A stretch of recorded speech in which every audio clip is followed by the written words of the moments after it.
Good morning, class 12th. Today we are going to start with new chapter of part B in business studies. Part B का हमारा new chapter है marketing management. Fine. Marketing management means it refers to the management of all activities. ऐसा management जिसमें वो सारी activities होती हो जो कि रिलेटेड है किससे, मार्केट से. मीन्स मार्केट में क्या प्रोडक्ट बेचना है, कैसा बेचना है, किस क्वालिटी का बेचना है, क्या उसमें क्वालिटीज होनी चाहिए, क्या उसमें स्पेशलिटी होनी चाहिए, what will the price of the goods. Traditionally there was no difference between selling and market. पुराने टाइम की अगर बात करें तो सामान को बेचना और मार्केटिंग दोनों में कोई डिफरेंसेस नहीं थे. But in the modern age, आज के टाइम पर जो हमारा आधुनिक टाइम है, नया टाइम है, is the age of globalization. Globalization का एज है और जहां पर हम कस्टमर्स को बहुत ज़्यादा इंपॉर्टेंस देते हैं और कस्टमर की बहुत ज़्यादा इंपॉर्टेंस भी है, क्योंकि मार्केटिंग स्ट्रेटजी क्या कहती है या मार्केटिंग स्ट्रेटजीज किस पे फोकस करती हैं, how we can satisfied the customers with our products और विद आवर सर्विसेज. क्योंकि ऐसा माना जाता है कि जितना ज़्यादा आपके प्रोडक्ट या सर्विस से कंज्यूमर सेटिस्फाइड होगा उतनी ही ज़्यादा आपकी गुड्स और सर्विसेज की कंजप्शन होगी. तो मार्केटिंग मैनेजमेंट का जो भी हमारा स्टेप है उसमें हमारा जो टॉपिक्स हैं या जो भी हमारी सब्जेक्ट्स हैं, those which are related to activities related to the markets. Fine.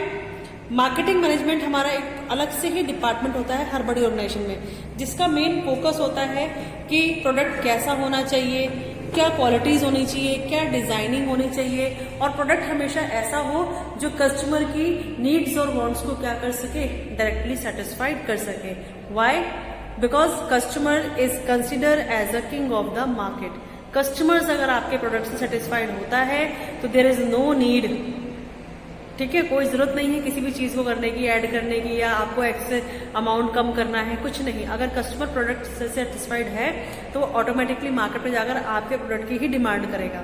तो मार्केटिंग एक तरीके से हमारा सोशल प्रोसेस है बाय विच कोई भी इंडिविजुअल या group obtain what they need and want through creating, offering and freely exchanging product and services of value with the others. The marketers हमेशा they are doing work hard to satisfy the needs and wants of the customer and they are always trying to satisfy them. All the firms try to produce the product which to be demanded and satisfying by the customer. Her producers या हर firm इसी कोशिश में लगी होती है कि वही goods and services बनाए या प्रोड्यूस करे या वही सर्विसेज प्रोवाइड करे कस्टमर्स को जिसकी कस्टमर डिमांड कर रहा हो, जिसकी कस्टमर्स को नीड हो. फाइन. तो फीचर्स ऑफ मार्केटिंग ये तो हमने डिस्कशन करा आपके साथ. First topic meaning of marketing management. जो हमारा सेकेंड टॉपिक आता है that is about features of marketing. Features of marketing. तो फीचर्स ऑफ मार्केटिंग में we are going to discuss. सबसे पहले हम क्या डिस्कस करेंगे, about the need and wants. Need and wants. किसकी नीड एंड वांट्स? किसकी नीड एंड वांट्स को मार्केटिंग मैनेजमेंट इंपॉर्टेंट देता है? कस्टमर्स की.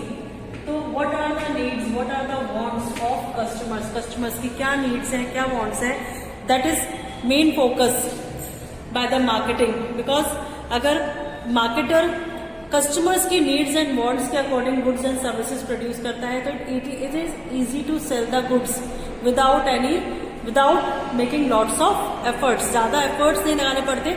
हम कंज्यूमर की नीड्स एंड वांट्स के अकॉर्डिंग अगर गुड्स प्रोड्यूस करते हैं तो गुड्स ऑटोमेटिकली मार्केट में अपने आप बिक जाता है. फिर creating a market offering.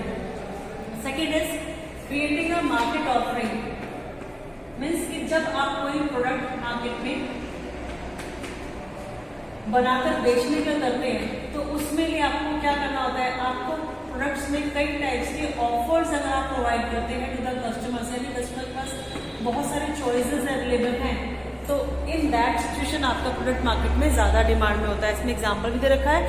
Offer is TV, then specify the various size. TV अगर आप बना रहे हैं, टीवी ऑफर कर रहे हैं मार्केट में, तो उसको आपको क्लैरिफाई करना है कि आपने कौन कौन साइज के टीवी बनाए हैं, किन में क्या क्या टेक्नोलॉजी यूज कर रखी है, उनकी शेप कैसी है, उनके प्राइजेस कैसे कैसे डिफरेंट है. अलग टाइप का टीवी है, शेप अलग है, प्राइस अलग है, टेक्निक्स अलग है, तो प्राइजेस विल ऑल्सो भी डिफरेंट. तो गुड मार्केट या गुड मार्केट वही होता है जो हर कस्टमर को सेटिस्फाइड करे। कस्टमर हर टाइप का, अगर आप टीवी ऑफर कर रहे हैं तो आपने एक बहुत महंगा टीवी बना दिया बस, तो हर कोई तो महंगा टीवी अफोर्ड नहीं कर सकता। इसका मतलब तो महंगा टीवी तो खाली रिचर सेक्शन लेगा। What about the middle section और पुअर सेक्शन, वो कहाँ से परचेज करेंगे? तो आपने सबको ध्यान रखते हुए वैरायटीज ऑफ टीवीज मार्केट में प्रोड्यूस करे हैं, उसके बारे में कस्टमर को इन्फॉर्मेशन देना, उन्हें ऑफर देना कि हमारे यहाँ इस साइज का भी है, इस साइज का भी है, ये वैरायटी भी है, ये टेक्निक भी है। तो एज पर योर इनकम, जो आपकी इनकम को सुटेबल है उसके अकॉर्डिंग आप परचेज कर सकते हैं। तो इसमें आपके प्रोडक्ट की डिमांड मार्केट में ज्यादा से ज्यादा होगी, because you think about the every category of the society. तो मार्केट्स में ऑफर देना, ऑफर प्रोड्यूस करना is also the part of the marketing. फिर कस्टमर वैल्यू, कस्टमर वैल्यू हमारा सबसे इंपॉर्टेंट आता है, क्योंकि जब हम मार्केटिंग करने जाते हैं तो हमारे लिए जो सबसे वैल्यूएबल चीज है वो क्या है? कस्टमर।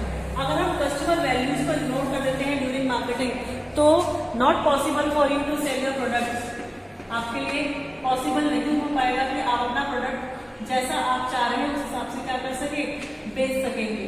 ठीक है ना? तो customer value is also very important for marketing. In customer value, customer is ready to give a price for the product. Customer उसी चीज के दाम देने को तैयार होगा जिसको कंज्यूम करके उसको सेटिस्फैक्शन मिले। और कंज्यूमर को सेटिस्फैक्शन जब ही मिलेगा जब चीज उसके हिसाब से मैच कर रही होगी, जो उसकी नीड है, जो उसकी रिक्वायरमेंट है। अगर उसके अकॉर्डिंग उसे चीज मिल रही है तो वो उसके दाम देने को बिल्कुल तैयार होगा। Customer values the products on the basis of satisfaction and services offered by the product. Customer जो प्रोडक्ट की वैल्यू पे करता है वो डिपेंड करता है कि जो भी सर्विसेज या प्रोडक्ट कंपनी प्रोवाइड कर रही है कस्टमर को, उसको उस चीज की कितनी नीड, कितनी रिक्वायरमेंट है। फाइन। फिर लास्ट आता है हमारा point, exchange mechanism. Exchange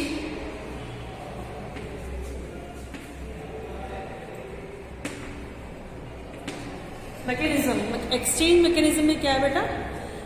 the process of marketing involves exchange of products and services for money और मनी इज वर्थ। भाई मार्केटिंग में क्या होता है, हम क्या करते हैं, सामान बेचने के लिए बैठे हुए हैं मार्केटर, तो वो पैसा, भाई पैसा जो भी सामान हम देंगे उसको बदले पैसा भी तो देंगे, तो that is called exchange. Product और सर्विसेज हम देते हैं किसके बदले में? पैसे के बदले में, या कोई ऐसी चीज जिसकी वैल्यू क्या हो, पैसों से मैच करती हो। Worth, money is worth. In exchange customer pay money and in return they get product और सर्विसेज। कस्टमर पैसा देता है और उसके बदले में मार्केट से कोई भी प्रोडक्ट या सर्विसेज यूज करता है, और ऐसा प्रोडक्ट या सर्विसेज यूज करेगा या उसके लिए ही पैसा देगा जो प्रोडक्ट और सर्विसेज उसको क्या कर सकेगी, सेटिस्फैक्शन प्रोवाइड कर सकेगी, उसकी नीड्स और वांट्स को पूरा कर सकेगी। Exchange can take place directly between manufacturers and customers और through middleman. Exchange directly manufacture और कस्टमर के बीच में भी हो सकता है और मिडिलमैन भी हो सकते हैं। Wholesalers, retailers, agents, they are called middleman. हम इनके थ्रू भी क्या करते हैं, गुड्स और सर्विसेज को परचेज करते हैं फॉर सेटिस्फाइंग आवर नीड्स और वांट्स। तो that is the part of the marketing features. Now the next is marketing and selling. तो मार्केटिंग एंड सेलिंग में क्या डिफरेंस है?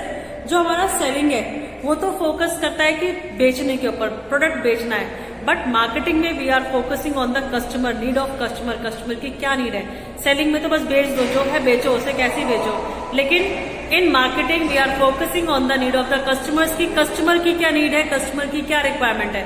बिकॉज इफ वी, ऐसा माना जाता है मार्केटिंग में कि if we are doing the work according to the requirements of the customers, तो प्रोडक्ट्स अपने आप बिकता है, बेचने की जरूरत नहीं पड़ती। There is no need of selling if we are producing the goods according to the customers.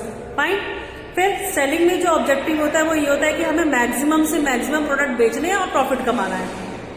But marketing में क्या होता है, उनका मेन ऑब्जेक्टिव होता है कि हमें मार्केटिंग में कस्टमर को सेटिस्फाइड करना है। अगर कस्टमर सेटिस्फाइड होगा तो प्रॉफिट अपने आप आ जाएगा। ठीक है। फिर नेक्स्ट आता है हमारा डिफरेंसेस कि स्कोप। सेलिंग का स्कोप हमारा लिमिटेड होता है। They are work only for exchange, पैसा देना, सामान लेना, that is the scope. But marketing का स्कोप उससे थोड़ा बड़ा होता है, क्योंकि मार्केटिंग में हम पहले क्या करते हैं, गुड्स रिसर्च करते हैं, क्या डिमांड में है, कौन सी चीज मार्केट में डिमांड में है, फिर उस डिमांड के according we are producing the goods. फिर we are promoting the goods, हम प्रमोट करते हैं उस गुड्स को प्रमोशनल टेक्निक का यूज करके। After that we are selling the goods. तो इसलिए selling is the part of the marketing. इसलिए हम कहते हैं कि marketing is a most wider concept as compare to selling. Selling starts after production.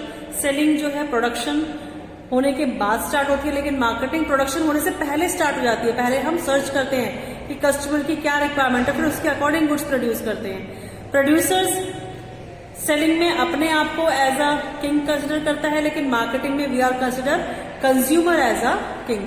तो these are the differences. Next हमारा topic आता है different types of philosophies that are used by the marketing management. That philosophies we are going to discuss in our next video. Thank you, class.